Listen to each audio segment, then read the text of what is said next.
Voltar então a conversar aqui com Elivaldo Barbosa. Tá chegando agora pra gente falar sobre um assunto que você gravou. Tá gravado. Tá gravado, sim, Aline. Bom, vamos saber aqui essa opinião, essa afirmação do deputado Flávio Nogueira. Então, Aline, quando você me escalou lá para cobrir a inauguração da galeria lá da estrada da BR-343, e ali, enquanto eu aguardava a chegada do governador Rafael Fonteles, a gente foi dando uma atualizada em conversas com lideranças políticas. Fui conversar, sem maiores pretensões até, com o deputado Flávio Nogueira, deputado federal do PT, sobre esse cenário de 2026. O nome dele está à disposição do partido e da base aliada para uma das vagas de senador. No PT tem também o deputado Francisco Costa, doutor Francisco Costa. No PSD tem o deputado Júlio César Lima. E eu procurei saber dele como ele está vendo essa situação, não na eleição de outubro, mas na de 2026. E ele respondeu adiantando que é precipitado o acordo agora, porque não tem nada, mas nada definido para 2026.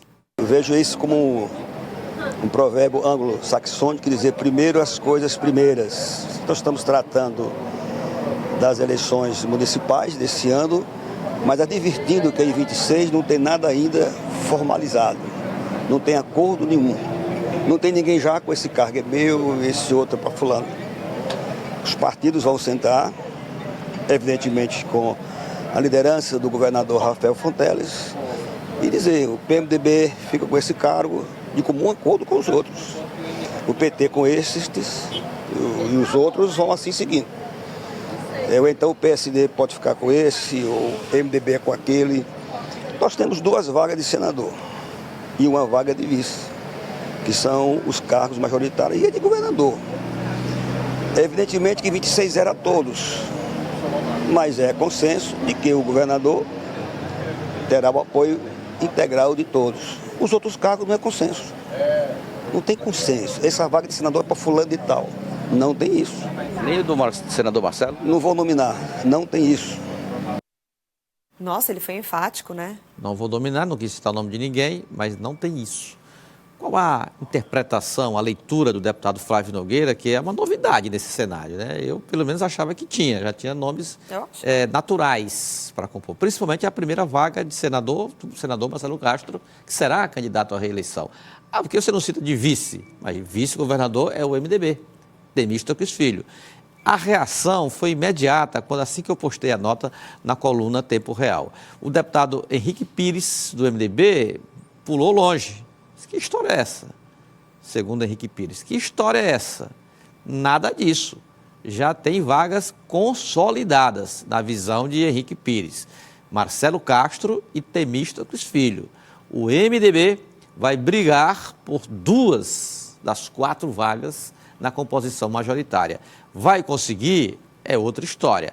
Mas o MDB, que tem 2 posições nessa conjuntura política de hoje, um senador e o vice-governador, buscará preservar esses espaços. Então, sobraria nessa visão do MDBista Henrique Pires, sobraria apenas 1 vaga, a 2ª vaga para o Senado Federal, que aí estão em disputa 2 deputados do PT, Francisco Costa e Flávio Nogueira, que concedeu essa entrevista aí reveladora aqui para o Notícia da Manhã, e o deputado federal Júlio César Lima, que já está em pré-campanha, está vinculando a eleição municipal, o desempenho do PSD, ao plano majoritário do partido, e não esconde isso de ninguém, do partido para 2026, Aline. Tem que trabalhar bem antes mesmo. Agora, embora ele seja do PT, tem outros petistas que dizem não. Tem petista que diz não, essa vaga sim vai ser disputada bravamente pelo PT.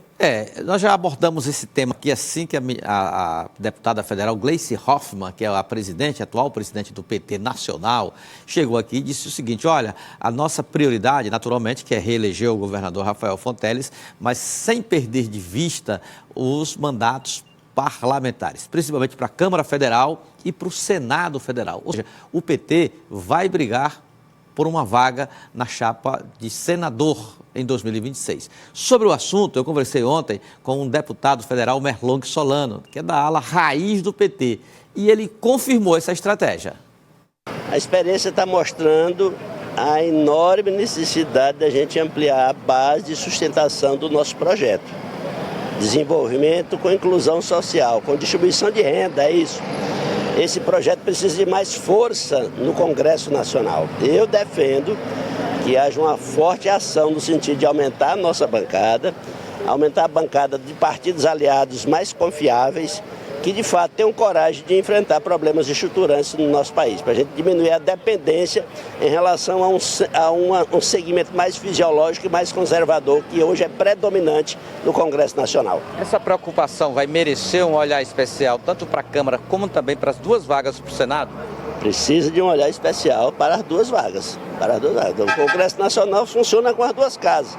A gente precisa de uma estabilidade na Câmara e no Senado Federal. As duas vagas são de fundamental importância, as duas frentes. Bom, esse discurso um pouco desalinhado, né, não reflete ou reflete o que diz o consenso dentro do partido? Lênia, o que podemos concluir diante de toda essa situação? Bota pré nisso, né? Porque não tivemos ainda nem a eleição municipal, é pré-pré. Quanto mais a eleição de 2026. É muito tempo pela frente, mas a gente já começa a vislumbrar cenários para essa eleição de 2026 no seguinte aspecto. O que vai prevalecer no PT?